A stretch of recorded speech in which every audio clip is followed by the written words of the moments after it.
campaigns. After all, they've been going on for 12 years. Now, just how bad have things gotten for the global warming movement?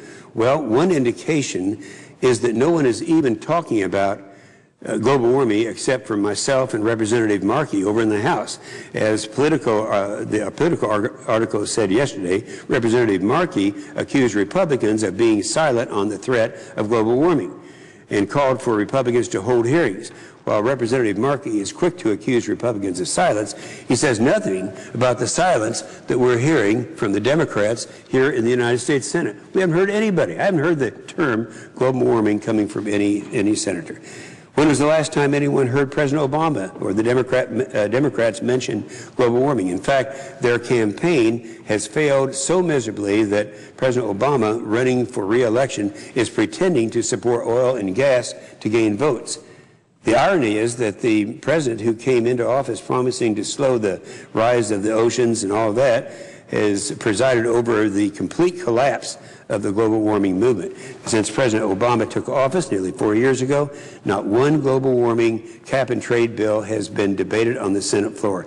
In fact, if anything, they are regressing in support for their pet issue. Last year, 64 senators went on record in wanting to rein in the Obama EPA's global warming regulations. You know, we've said several times that there have been numerous bills introduced ever since the Kyoto Treaty was never submitted for ratification. That was back in the early 90s. Ever since that time, there have been numerous bills that would be cap and trade bills, and they've gone down. Each time they go down by a greater percentage than they did the one before. In fact, if anything, they're regressing in their support. So the far left environmental community has clearly been instructed to keep quiet, although sometimes they can't help themselves and they get into trouble like the 350.org that I referred to. They are no doubt assured that if President Obama is reelected, he'll do everything he can to achieve his global warming agenda, though through regulation, because the American people have rejected legislation. Well, that's what's happened. And actually, the cost of it, which is not controvertible, it's people recognize, and nobody has actually refuted the fact that if we were to pass either by legislation or by regulation, it would cost the American people between $300 and $400 billion a year.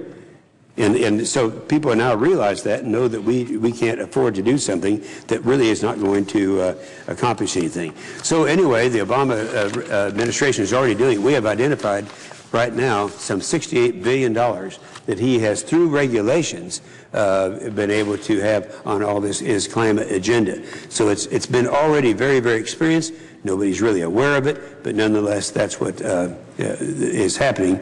And he just doesn't want the American people to know it. How can he convince them that so much economic pain is necessary now that the global warming movement has completely lost its trust in the public?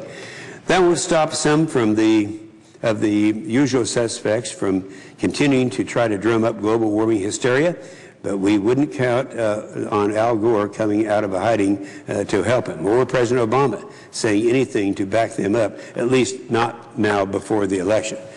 You know, it was just this the other day, George Mason, I believe it was, University, did a polling of all of the 480 TV meteorologists.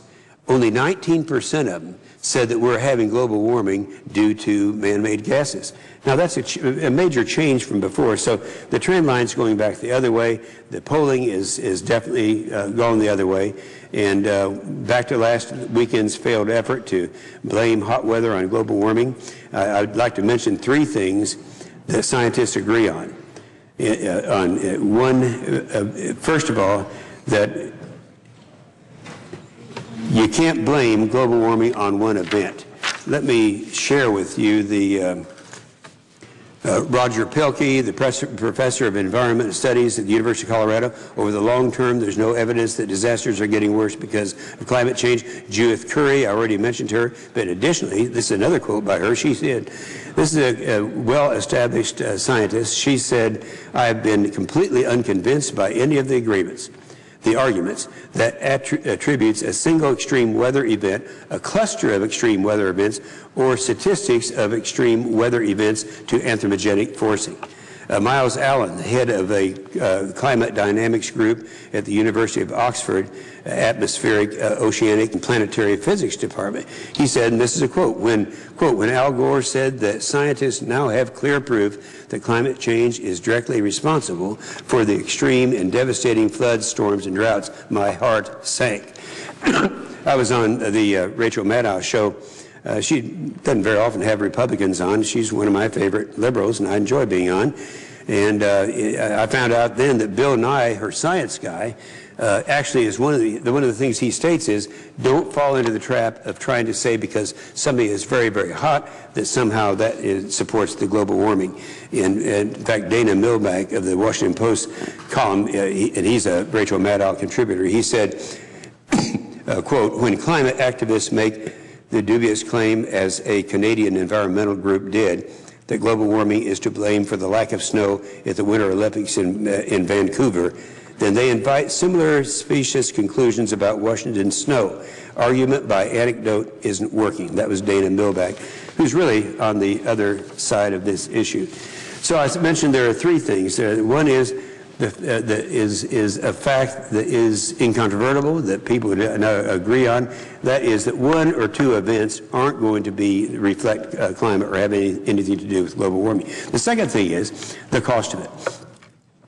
It was, I wasn't, years ago when the Kyoto Treaty was up, I wasn't sure which way to go. I assumed that the scientists were all together on this, only to find out that they weren't. But one thing we did find out when we got a report from several universities, including MIT, that the cost of this, if we were to pass any of the bills, would have been between $300 and $400 billion a year.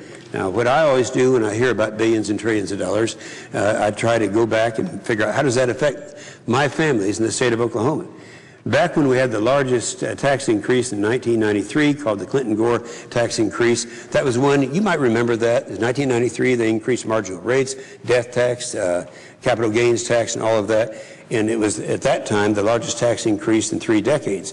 And we were all pretty outraged about it. Yet that was a $32 billion tax increase. Here we're talking about a $300 to $400 billion tax increase.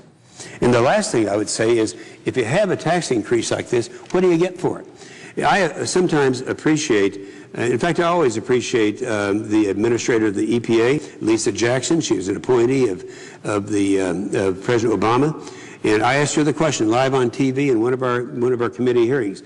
I said, if you guys are going to do this by regulation, or if you're going to have cap and trade and punish the American people, all the cost of this and everything else, if they're successful, if that happened, would this reduce the CO2 worldwide? Her answer, no, it wouldn't, because this isn't where the problem is. The problem's in China, the problem's in Mexico, the problem's in India.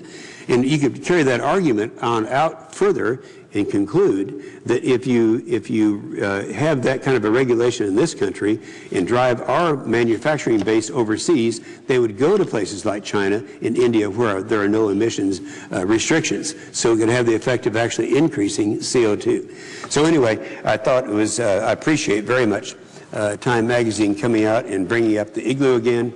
It's a thing of beauty, and it's very meaningful to me, and I think it told a story that a lot of people needed to hear, and they've heard it now, and I'll yield the floor.